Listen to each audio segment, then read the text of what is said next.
देखिए, बड़ी जिम्मेदारी से मैं बात को खत्म करते, अपना कंक्लूड करने से पहले एक बात करना चाह रहा हूं। संबित पात्रा जी, सुधांशु जी, बात को सुनिए, समझिए। देश में सरकार आपकी है, ताकतवर सरकार है। 370 आपने हटाई, मैंने वेलकम किया, हमने वेलकम किया। कुछ लोग हैं जो उसके विरोध में थे, लेकिन हम लोग वेलकम किए। आप अच्छा काम करेंगे, हम आपकी तारीफ करेंगे।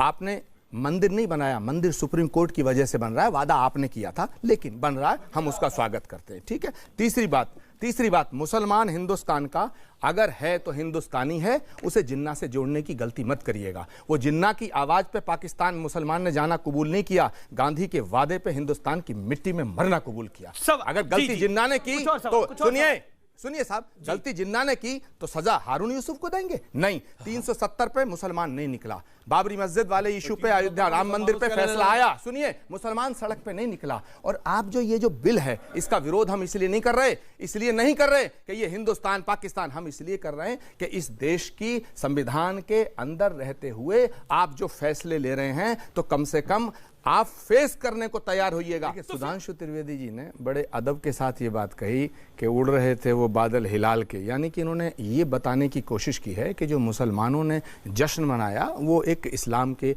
नज़रिए से मनाया और ये डिवीज़न होना चाहिए। मैं एक बात कहना चाहता हूँ, जिन्ना, इमरान खान और ओवैसी मुसलमानों की आवाज़ नहीं है। मुसलमानों की आवाज़ वो महात्मा है जो राजघाट पे सो रहा है। मुसलमानों की आवाज वो पेड़ हैं। जब देश की आज़ादी की लड़ाई लड़ी जा रही थी तो सैकड़ों उलेमाओं को उन पे लटकाया गया था। मुसलमानों की आवाज बीर अब्दुल हमीद की छाती से टपका वो लहू है जो भारत माता की जय बोलता है। मुसलमानों की आवाज, माफ करना सुधांशु जी, जिन्ना कभी नहीं हो सकते, ओवैसी कभी नहीं हो सकता। मुसलमानों की आवाज समाजवादी पार्टी और बसपा और फलानी दिमागी पार्टियां नहीं है। मुसलमानों की आवाज हर वो हिंदुस्तान का हिंदू है जो हिंदुस्तान को एक रखना चाहता है। कैसी बात करते हैं जी जी जी, आप, कैसी बात करते हैं? देखिए, बहुत सारी बातें हैं, बहुत बड़ा मुद्दा है। मुझे ये समझ में नहीं आ रहा है कि संबित पात्रा जी और इनकी सरकार, सुधांशु जी और इनकी पार्टी ये कहना क्या चाहते हैं।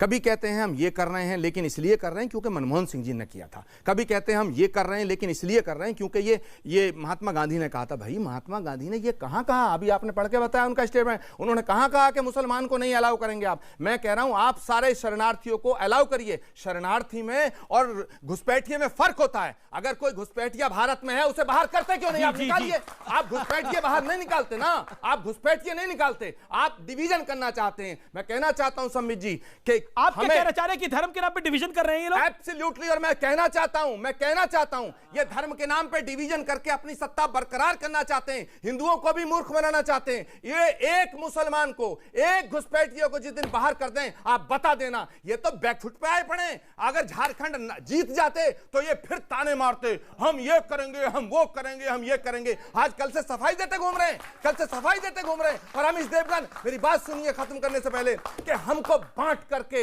हुकूमत करने की हसरत बड़ी मुश्किल से निकलेगी, कलेजा चीर देगी जो बद्दुआ दिल से निकलेगी। हिंदुस्तान को मत बांटिए, हिंदुस्तान को मत बांटिए। जी सुधांशु ने कहा, वो कहां कहा? पब्लिक के पास आ रहा हूं फिर। Congress working committee adopted the resolution on 25 November 1947। अब कांग्रेस कमेटी का रेजोल्यूशन है, the Congress is bound to afford full protection to all those non-Muslims from Pakistan who have crossed the border and come over India or may do save in life in future। जो आए हैं गैर मुस्लिम अथवा भविष्य में आएंगे, उन सारे लोगों को हम प्रोटेक्शन देने को बाध्य हैं। और जो आपने कहा ना कि हमने क्यों कहा, बिल्कुल सही बात है भैया। तब गांधी की कांग्रेस कुछ और थी, अभी राहुल गांधी की कांग्रेस कुछ और है। गांधी जी की कांग्रेस राष्ट्रवाद के साथ थी, यहां किन लोगों के साथ है? देखिए, इन्होंने भी बात कही, इन्होंने जिन्ना के साथ खड़ा कर दिया। जिन्ना की पार्टी क्या थी? मुस्लिम लीग के साथ इनका गठबंधन है। कहां? केरल में। और MIM के साथ आंध्र में सरकार चला चुके हैं मिलके भाई, तो ये हमेशा उनके साथ रहे हैं। और नहीं, पर आप भूल गए ये शिवसेना के साथ महाराष्ट्र में है, ये शिवसेना के साथ महाराष्ट्र में भी। अमीश, और सुनिए एक सेकंड, ये कह रहे हैं कि आप सत्ता के लिए सब नहीं, सर एक वाक्य पूरा सुनिए। और इतना ही नहीं, वो महात्मा गांधी की कांग्रेस थी और डॉक्टर मनमोहन सिंह ने क्या कहा? मुस्लिम should have first right over the national resources of India. ये सेक्युलरिज्म था। इसीलिए मैं कहता हूं, आपने बोला, मैं कहता हूं अंग्रेजों ने हमको बांटा, फिर भी अपने देश की खातिर। आपने हर परिवेश को बांटा कुर्सी के उद्देश्य की खातिर। जी 10 सेकंड सरकार वाली बात। सुधांशु जी, कांग्रेस अगर मुस्लिम लीग का समर्थन कभी सदियों पहले लेती है तो वो देशद्रोही, और तुम महबूबा मुफ्ती की पीडीपी के साथ सर अभी है, केरल में आज भी है आप मुस्लिम लीग से गठबंधन। और सुनिए, अरे हमने तो छोड़ दिया। अरे साहब कैसी बात क्या बात कर रहे हैं? चमन को सींचने में पत्नियां कुछ झड़ गई होंगी, उस पे यही इल्जाम है पर लग रहा है बेवफाई का। अरे रौंद मगर डाला, कलियों को जिसने कलियों रौंद को डाला अपने हाथों से वही दावा करते हैं वतन की रहनुमाई का। क्या बात करते हैं आप? दावा करते हैं। जी आचार्य जी। सुधांशु जी बहुत विद्वान हैं, संबित जी बहुत ही प्रखर प्रवक्ता हैं। सवाल अफगानिस्तान का नहीं है, सवाल बांग्लादेश और पाकिस्तान का नहीं है, सवाल इस भारत की संस्कृति, सभ्यता और तमाम परंपराओं का है। उपनिषद की उद्घोषणा है, अयम निजे परोवेति गणना लघु चेत साम उदार चरितनांतु वसुधैव कुटुंबकम। पूरी वसुधा के अंदर जो भी व्यक्ति है वो हमारा परिवार है। क्या भारत इतना संकीर्ण है? भारत इतना छोटा हो जाएगा कि 2-4 मुसलमान आ जाएंगे, 2-4 ईसाई आ जाएंगे तो उन्हें हम स्वीकार नहीं कर सकते? ये बात कहां की कर रहे हैं आप? सवाल इस बात पर होता, आप कह रहे हैं, एक तरफ कह रहे हैं गांधी ने यह कहा था। अरे गांधी ने क्या यह कहा था कि मुसलमानों को छोड़ देना? गांधी ने कहा था जो शरण मांगे भारत का फर्ज बनता है कि उसे शरण दे, उसकी रक्षा करे। गांधी ने यह कहा था।